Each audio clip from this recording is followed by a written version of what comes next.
Entonces el Estado de Derecho se opone contra Franco, suponiendo, porque esa definición está hecha contra Franco, presentando al franquismo, a los cuarteles del franquismo, como un Estado que no era de derecho, que no era democrático, que no era social, y eso es completamente falso, totalmente falso. Eso se puede, bueno, me atrevo a afirmarlo totalmente.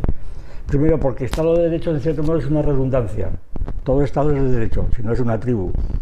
Si un Estado de Derecho tiene que tener normas escritas, además escritas, en bronce, en papel, desde el Código de Hammurabi hasta la Ley de las 12 Tablas, hasta las partidas de Alfonso el Sabio, lo que quieras, ¿verdad?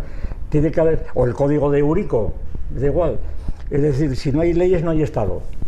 Bien, entonces, claro, la época de Franco está toda llena de códigos, de leyes, pues qué sé yo, desde el fuero de los españoles, el fuero del trabajo, la ley de sucesión, en fin, está constantemente lleno de leyes, y por tanto es un Estado de Derecho. Luego viene la cuestión de cómo surgió o cómo se construyó el Estado. Serrano Suñer, por ejemplo, lo llamaban el cuñadísimo, pues muchas veces él presumió de que el Estado de Derecho lo había hecho él, que era también un abogado muy eminente, ¿no? Claro, realmente recogiendo tradiciones que había como natural, porque no se inventaron nada. Entonces, quiero decir que el Estado del franquismo era un Estado de Derecho. Cuando se dice, no, era una dictadura, la gente cree que el dictador, pues que era un tipo de sánico que fusilaba a cualquiera. Nadie más que Franco firmó penas de muerte. Franco no firmó una sola pena de muerte, por ejemplo, eso es un hecho garrafal. Franco no se le cansaba la mano de firmar, no firmó una prueba de muerte. Franco a lo sumo firmaba indultos. Paradójicamente, ¿por qué? Porque las penas de muerte las firmaban el Tribunal Supremo, los tribunales del público, que estarían, si se quiere, dirigidos o dictados por Franco, es otra cuestión, pero un poco más de precisión, ¿verdad? Y entonces, y luego las decisiones que tomaban, pues estaban tomadas no de un modo arbitrario gratuito, como si fuera un tirano de la época de Atila o así, ¿verdad?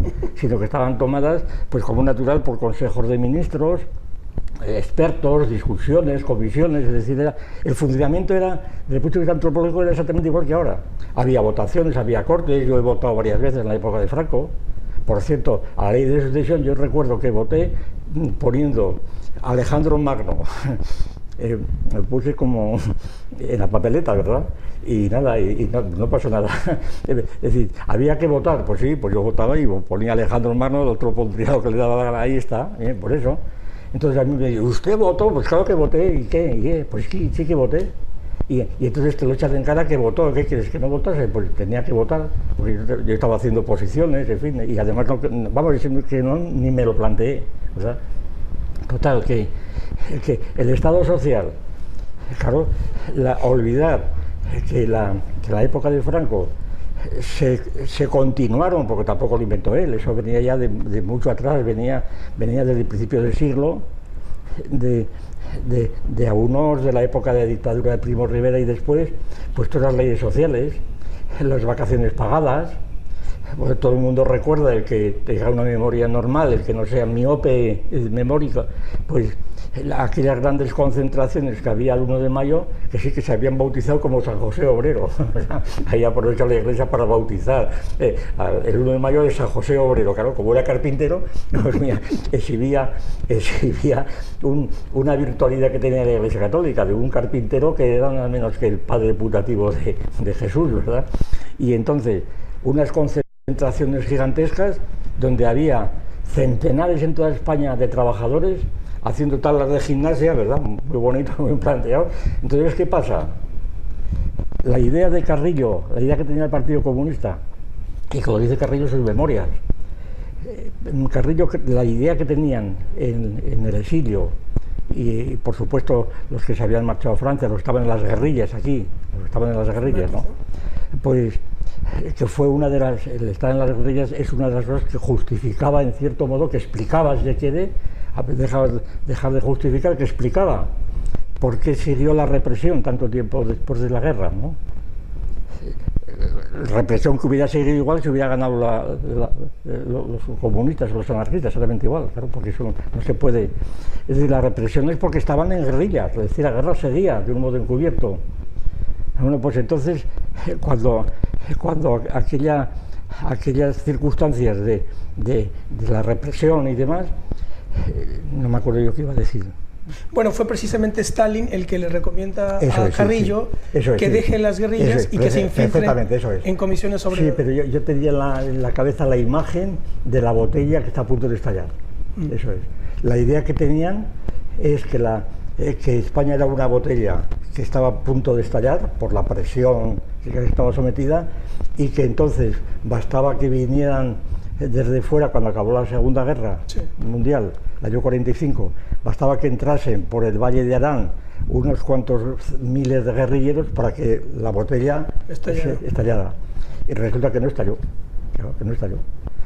Y aquí están todas las cosas que cuentan de cómo incluso llegaron a alquilar aviones, a pedírselos a Tito para que les diera aviones, y Stalin le dijo que ni hablar, ¿verdad? Que nada de aviones para bombardear.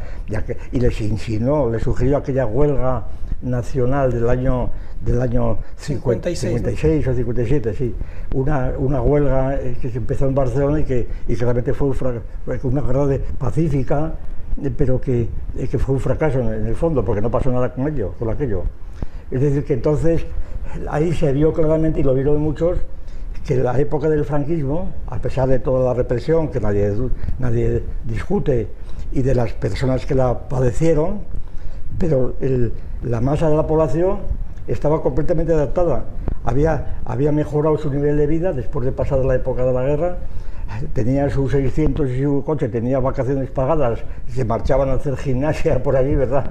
Y entonces, pues no se sentía oprimido, es decir, no había impresión de opresión en absoluto, sobre todo cuando empezaban a venir los turistas y a salir la gente fuera. Claro, se marcharon a Alemania, hombre, claro que se marcharon a Alemania a trabajar, por supuesto, se marcharon a Alemania porque es donde, a Alemania o Francia, donde había trabajo, ¿verdad?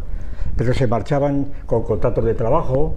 No tenía nada que ver con los emigrantes que vienen ahora de África, España, ¿no? Inmigrantes que entran en pateras, no.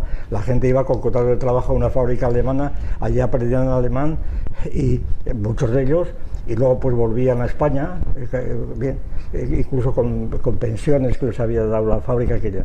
Es decir, que entonces la comparación es totalmente heterogénea, y lo que prevaleció pues fue, yo creo,